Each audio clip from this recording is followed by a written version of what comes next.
आज मैं आपको सिखा रहा हूँ कैलेंडर के कुछ फैक्ट्स जो हम लोगों को जानने चाहिए। हमारे सामने एक कोड लिखा हुआ है और इस कोड का यूज कर कर हम लोग बहुत कुछ सीख सकते हैं।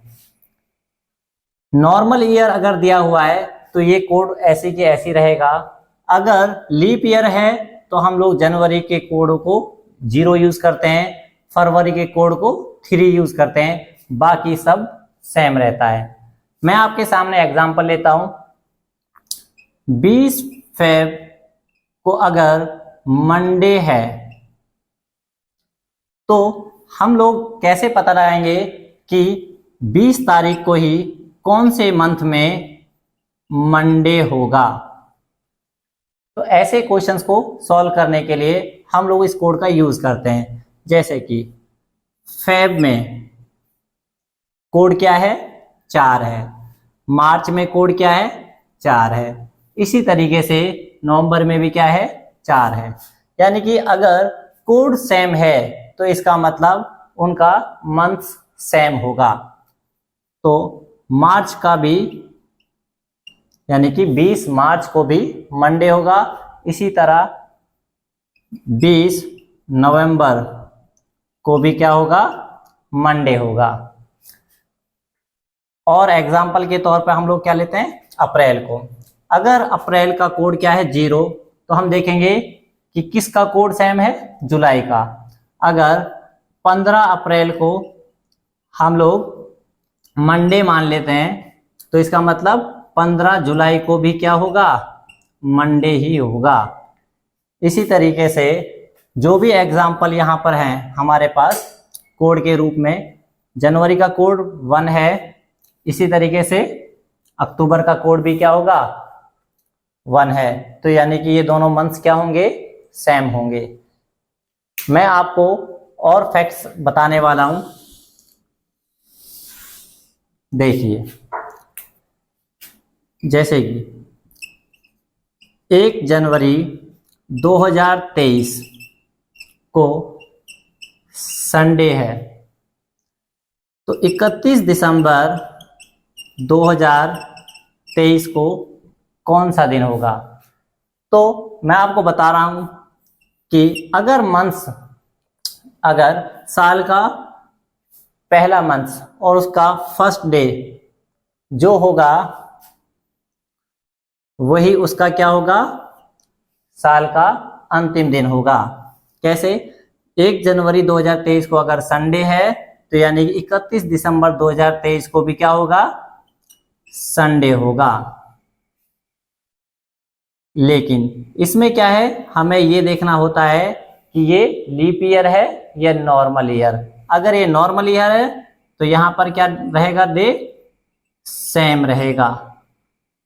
और अगर ये लीप ईयर है, जैसे कि 2024 क्या है, लीप ईयर है, तो इसका 31 दिसंबर 2024 में क्या होगा, जैसे यहाँ पे क्या है, मंडे है, तो यहाँ पर क्या होगा। तो हम लोग क्या देखेंगे कि 1 जनवरी 2024 को अगर मंडे है तो 31 दिसंबर को 2024 को क्या होगा। तो हमें पता है यहाँ पर क्या होता है, एक दिन एक्स्ट्रा लिया जाता है। तो यहाँ अगर मंडे है तो यहाँ क्या होगा, ट्यूसडे होगा। और ऐसा क्यों, क्योंकि लीप ईयर के अंदर फरवरी हमारी क्या हो जाती है, 29 की हो जाती है। और इसी वजह से क्या होता है, एक दिन एक्स्ट्रा लिया जाता है। ऐसे और फैक्ट्स मैं आपको बता रहा हूं।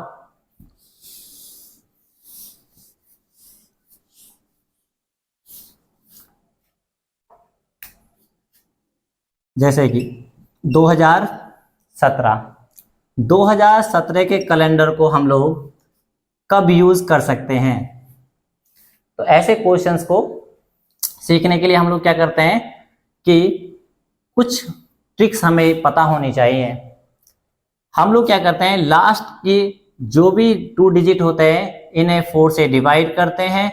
और 4 से डिवाइड करने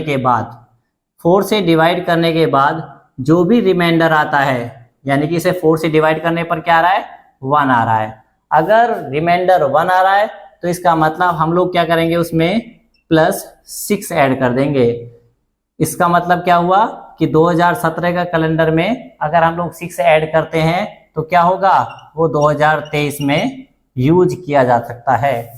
यानी अब 2023 है तो जिसके पास 2017 का कैलेंडर है वो 2023 में अब वो उसे यूज कर सकता है। तो इस तरीके से 2018 का कैलेंडर, तो इसमें भी हम लोगों को क्या देखना है कि इसका रिमाइंडर क्या होगा। तो हम लोग इसे 4 से डिवाइड करेंगे और रिमाइंडर आ रहा है 2। अगर रिमाइंडर 2 आता है या रिमाइंडर क्या आ जाए, 3 आ जाए। जैसे इसमें क्या है 2019 में अगर 4 से डिवाइड करेंगे तो रिमाइंडर क्या आएगा, 3 आएगा। तो अगर रिमाइंडर 2 आए या 3 आए तो उन ईयर्स में हम लोग क्या करते हैं, 11 जोड़ देते हैं। 2018 के कैलेंडर में हम 11 ऐड करेंगे तो 2029 में हम लोग उसे यूज कर सकते हैं। और 2019 के कैलेंडर में अगर हम लोग 11 ऐड करते हैं तो हम इसे 2030 में यूज कर सकते हैं। इसी तरीके से अगर हमारे पास ऐसा कोई क्वेश्चन आए, जैसे 2017 है, अब इस कैलेंडर में हमारे पास एक क्वेश्चन पूछा गया कि 2017 के कैलेंडर को हम लोग कब यूज कर सकते हैं, तो वो ऑप्शन में अगर ऐसा नहीं हो तो इसका मतलब वो क्या जानना चाहता है आपसे कि हर कैलेंडर कितने साल बाद रिपीट होता है। तो हर कैलेंडर हमेशा 28 साल बाद रिपीट होता है। यानी कि 2017 के कैलेंडर को हम लोग और कब यूज कर सकते हैं, 2045 में भी यूज कर सकते हैं। यानी कि 2018 के कैलेंडर में भी हम लोग 28 ऐड कर सकते हैं और 2019 के कैलेंडर में हम लोग 28 ऐड कर सकते हैं। इन फैक्ट्स का यूज कर हम कैलेंडर के कई टाइप के क्वेश्चन सॉल्व कर सकते हैं। आज के लिए इतना ही, मिलते हैं अगली क्लास में। Thank you.